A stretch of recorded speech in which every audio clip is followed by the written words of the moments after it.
A student at Illini Bluffs High in Glassford yesterday was accused of threatening to shoot another student. While the situation never did turn violent, some parents say they weren't told enough. Good Tuesday evening. I'm Tyler Lopez. Taylor Fleming is in the newsroom. And Taylor, you're hearing the law may not be on their side.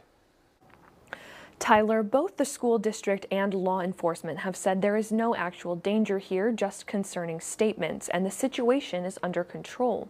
But some parents have expressed concerns about the way the district communicated about the situation.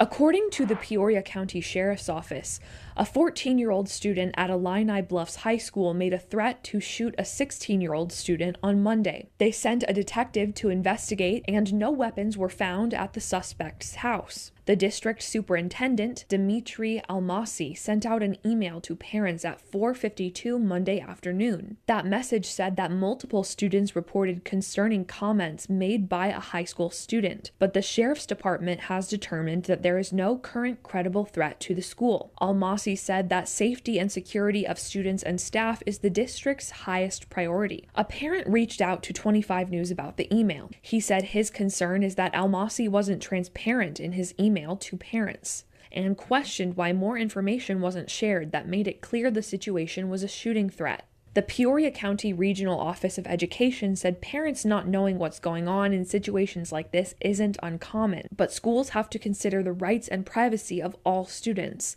even those who have made a threat. Just because there's a situation that happens in the school and the community maybe wants to know more information, they can't simply share it because other people want it. And so the rights that are afforded students and families from the federal government might prohibit them from being able to share information. Schools are bound by the Family Educational Rights and Privacy Act, which concerns education records. Law enforcement sometimes has different information to share from police reports or other documents.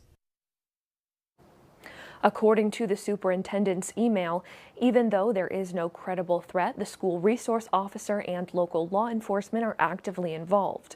The district's behavior threat assessment team is reviewing the situation too.